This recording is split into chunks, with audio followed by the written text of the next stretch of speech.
Alright guys, we got the body braces all cut out here, and she's sitting down around the frame now.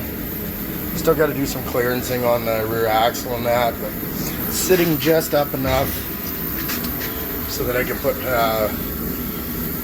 kind of like a rubber mount in, something like a hockey puck or whatever. But yeah, kind of looks cool. I'm gonna do some more bracing here too, get some more of the floor built in here, so right on. This is it from the outside. I think it's got the stance sitting just about right. Once I put a dropped axle in it, should have a little bit of rake to it. Look awesome. Alright guys, got the floor structure kind of end here. Now start to box it to the sides and stuff. Kind of start sealing her in. Still got that front section to do, but I think I'm going to leave that till I cram the 383 in it. See what we have for clearances and that. But yeah, I think what I'm going to do too is underneath here, I'm going to put some angle iron. And then I'm going to set the angle iron on top of the pucks or whatever. And then that way I can have something running kind of parallel with the frame. And then I'll just kind of cut U's into the angle iron and sink the body into the angle iron and then just weld it. It should work pretty good. And that angle iron will just kind of run in, and then you can get to the bolts from underneath. So instead of having your bolts come up into the top and have to work around them with the floor or whatever, it'll put them all underneath. Got a piece of angle iron laying on the ground there. I'll have to get another one. It's about the depth I want to use. So, and then this too, there'll probably be another couple bars running closer to the leaf. Like once I change the rear end and put like some newer shock mounts and stuff on it, I'll box it in as close as I can to get as much interior space. Definitely digging the stance though. Puts it down real nice and low. Alright guys, so here's where we're at now. What I'm doing here with all this isn't the floor. I'm just kind of making a template. What I'm trying to do is get stuff really tight to the side. Right? And then you can imagine how many little pieces and that I'm going to have to do in order to get everything like nice and tight around this curve and stuff like that. What I do is I take a Sharpie and then I tape it to like a stick, and then I follow the outline, and then I cut it out with these electric shears I got that are just awesome, right? And then once I kind of stitch everything together and make a template, I'm also gonna just weld in another strip here and box this closer to the leaf, and then I'll leave this strip out here because I'm gonna have to put shocks on it, like more modern shocks. And then up at the front here, I'm gonna stitch in another little piece, and then I'm gonna weld another section of square tubing onto that, and then build the front as another piece, because there's gonna be slits for the pedals and like a hole for the, I got a ratcheting shifter to put it in it and stuff. So I still haven't cut the edges of this either, because that door is kind of like recessed right there.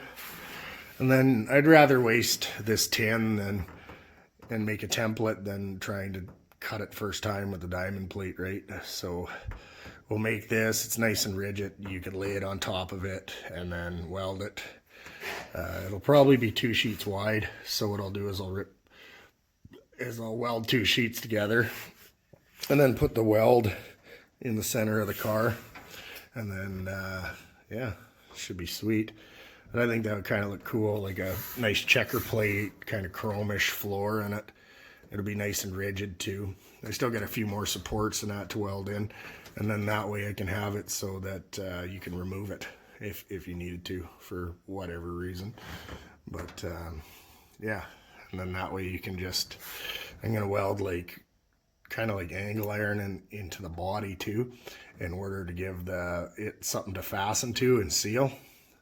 And then that way this is your passenger compartment and there's nothing underneath. Like traditional boxes, what they do is they bend up like I don't know, like a foot wide piece of steel in a 90 degrees, and then it has a V that goes down to the bottom of the body.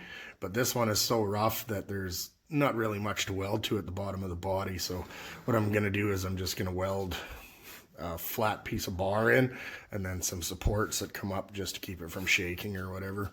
And then this will be the passenger compartment. So it would just be both sides underneath or whatever you want to call them. And then, yeah. And then I can get this done and truck it off to work and probably use the plasma cutter there to cut it. I got one here, but it's one of those Chinese ones. It's not that great. I have a Hypertherm too, but it stopped working on me for some reason. Go figure.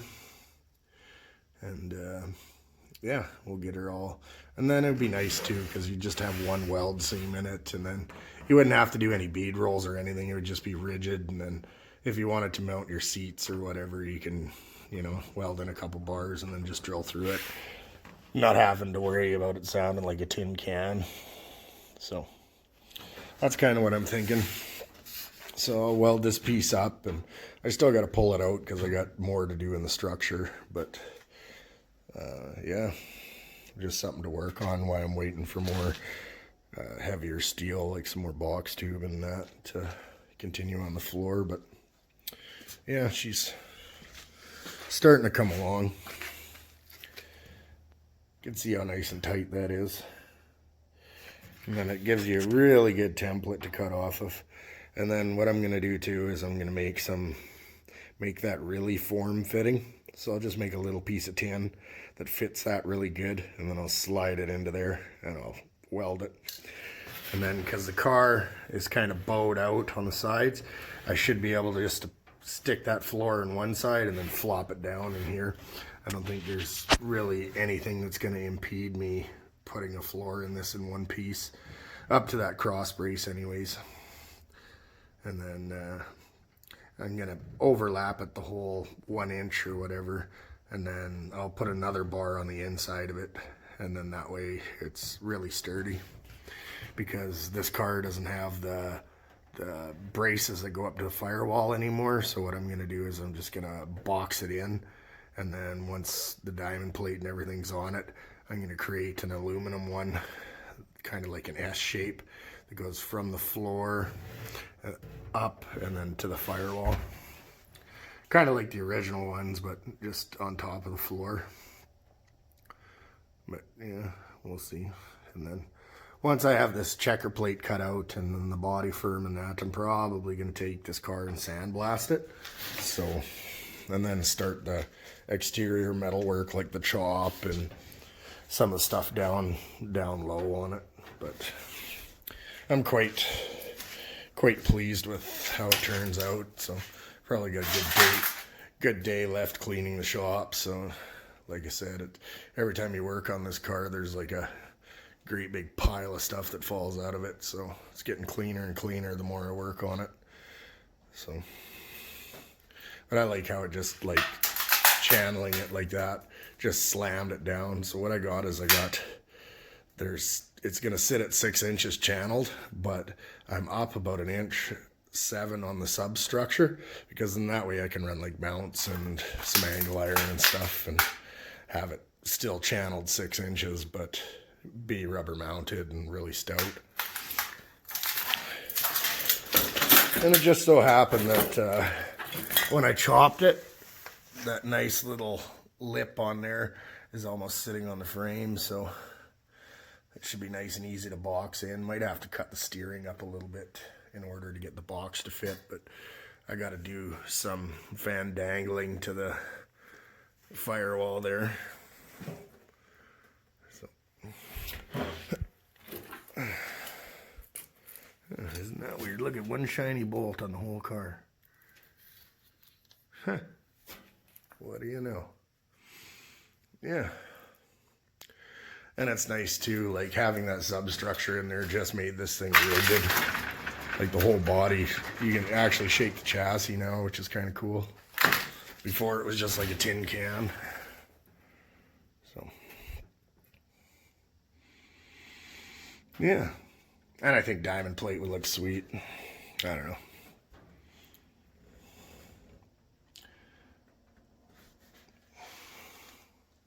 And next will be the chop. I think I'm planning on taking about 6 inches out of it. I've already chopped the door just to kind of get a look at stuff. It's kind of how low the chop's going to be. I just got to make this all match. The reason I did the door first is because it had a bunch of bullet holes in it. So cut it out and then make everything else match it. It's a little over 6 inches, but whatever. Chopper good. But yeah, that's all I'm doing tonight. Take her easy, guys. Catch you on the next one.